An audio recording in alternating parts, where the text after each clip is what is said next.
Alright, let's talk about tariffs. You've probably heard the word tossed around in the news, especially when countries are arguing about trade. But what does it actually mean? Why do governments use them, and why do they matter to you, even if you're not an economist or a business owner? A tariff is, quite simply, a tax on goods imported from another country.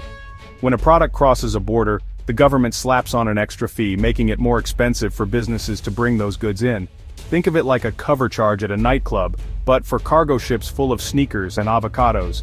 If you want to get in, or in this case, get your products into the country, you have to pay up. The main idea? Make foreign products more expensive so local ones look like a better deal. When imported goods cost more, shoppers are more likely to buy things made closer to home. This is called protectionism, meant to shield local businesses from foreign competition. It's like giving your hometown team a head start in a race. Governments use tariffs to support domestic industries, protect jobs, and sometimes as leverage in international negotiations. They might hope to encourage companies to manufacture more goods locally, or to pressure other countries to play fair. But there's a catch. Making imports pricier means higher costs for everyone. When businesses pay more for goods, those costs often get passed on to you, the consumer. If your favorite coffee comes from Colombia, a tariff means your morning cup just got more expensive. And it's not just coffee. Think electronics, clothes, even cars. Businesses relying on imported parts see their costs rise, which can lead to higher prices or layoffs. Sometimes companies have to cut corners or reduce staff just to stay afloat. It's a delicate balancing act, helping some industries while hurting others. For every factory that benefits, there might be another that struggles because its supply chain just got more expensive. And when one country imposes tariffs, others usually retaliate. It's like a game of economic ping pong with each side raising the stakes. This tit-for-tat can spiral into a trade war, hurting farmers, manufacturers, and consumers on both sides. Suddenly, products pile up unsold and entire industries can be thrown into chaos. So, while tariffs aim to protect jobs, they can also destroy them. If exports drop because of retaliation, workers in those industries may find themselves out of work. It's like trying to fix a leak with a hammer. Sometimes you just make a bigger mess. The solution can end up causing more problems than it solves. The bottom line, tariffs are a powerful tool, but they come with real risks. They can be used to protect, to punish, or to negotiate, but they're never a simple fix. They can reshape economies, but not always in the ways policymakers hope. Sometimes the ripple effects are felt for years, changing the way entire industries operate, and that's why they're so controversial. Tariffs touch everything from the price of your morning coffee to the health of the global economy, making them one of the most debated tools in international trade. Enter the Liberation Day tariffs, a sweeping headline-grabbing plan announced by former President Trump as a centerpiece of his hypothetical second term.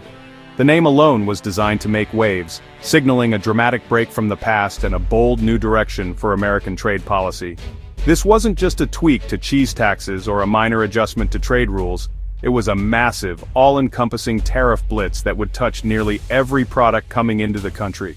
The plan aimed to fundamentally reshape how America did business with the world. The goal?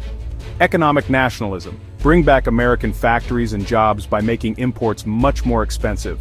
The hope was that, faced with higher costs for foreign goods, companies would have no choice but to invest in American workers and manufacturing.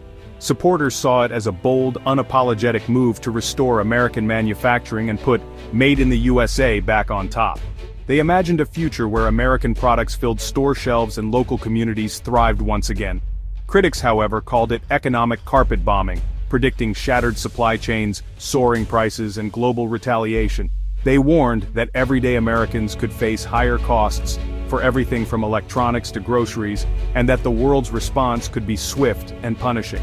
The plan was a high-stakes gamble, promising to upend decades of carefully negotiated trade policy.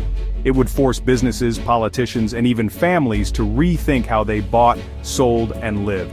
It was a declaration that America was done playing by the old rules, ready to chart its own course, no matter the cost or controversy. For some, it was a long-awaited dream finally within reach. For others, a nightmare scenario threatening chaos and uncertainty.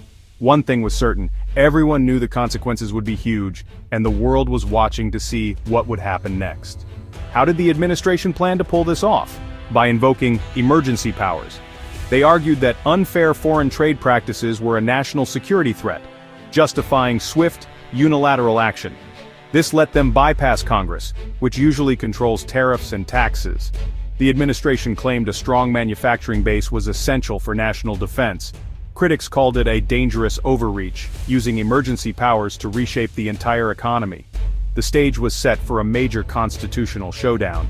Lawsuits quickly challenged the Liberation Day tariffs, arguing the president had overstepped.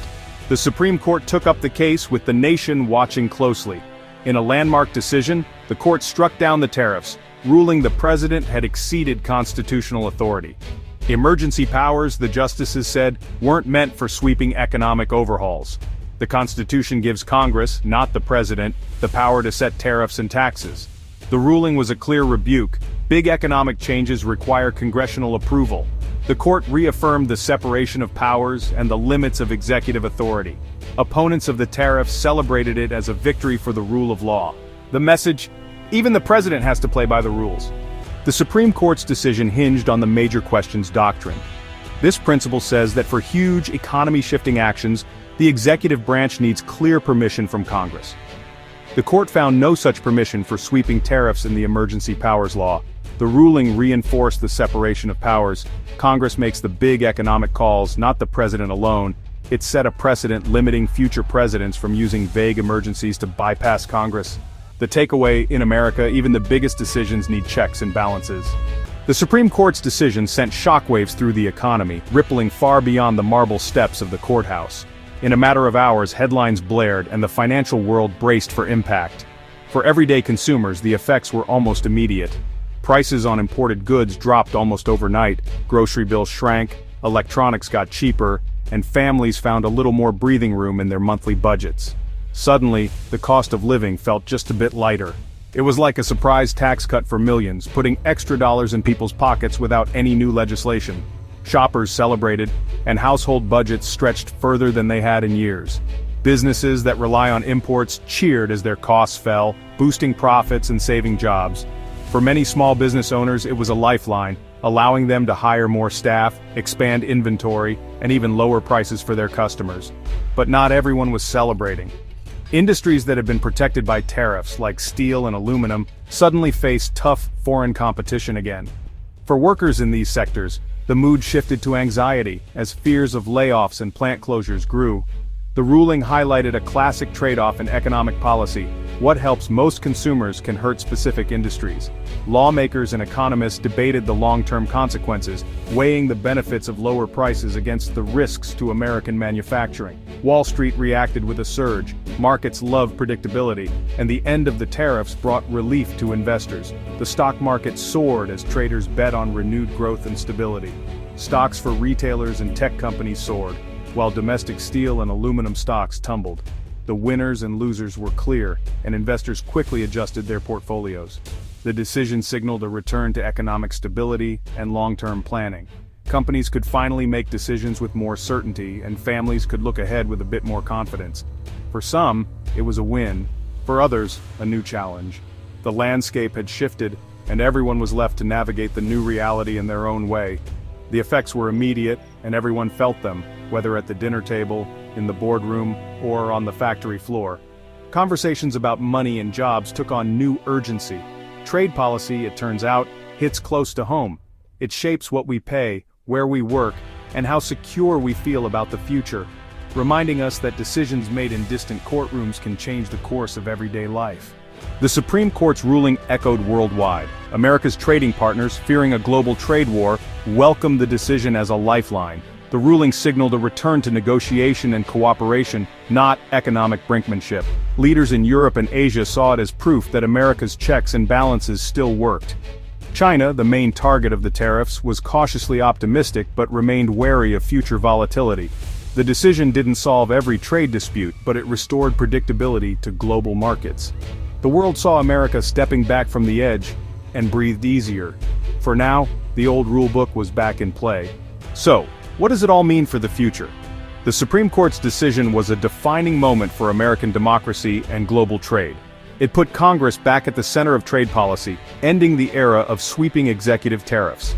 The path forward will be slower and more contentious, with real debate over how to balance protecting workers and embracing global trade.